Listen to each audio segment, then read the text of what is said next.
Dapat bantuan tu dapat meringankan kita punya beban tu lah. Saya ada anak yang masih bersekolah, ada 2 orang lah buat masa ni. 2 orang 300 lah. Kalau dah ada tu maksudnya dah senang lah. Maksudnya kita tambah-tambah top up mana yang tak ada. Memang membantu lah, meringankan. Maksudnya untuk yang wajib. Nak kata meringankan semuanya tak lah, tapi membantu, benda tu membantu. Alhamdulillah lah untuk anak saya, bagi saya meringankan beban lah. Semua dapat 150 seorang untuk bayar PIBG ke dengan menggunakan duit bantuan tu.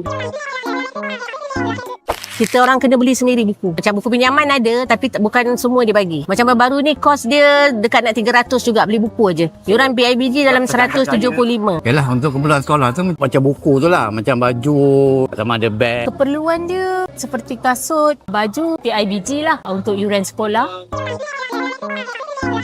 Okay, terima kasih lah atas bantuan ni ada. Maksudnya dia prihatin kepada rakyat Malaysia kan. Macam kita parents ni kan. Kalau boleh dah kita dapat awal. Kalau dapat kenaikan sikit ke kan. Terima kasihlah pada kerajaan Tuan Perdana Menteri ni kerana prihatin terhadap keperluan rakyat yang mendesak pada waktu sekarang ni lah. Benda ni perlu dipercepatkan lah sebelum sekolah buka, dan benda tu pun kalau boleh kita nak tinggi sikit lah. Terima kasihlah kepada Perdana Menteri. Kalau dinaikkan lagi sumbangan tu, Alhamdulillah lah, bagi saya lagi meringankan anak-anak saya dan anak-anak orang lain lah.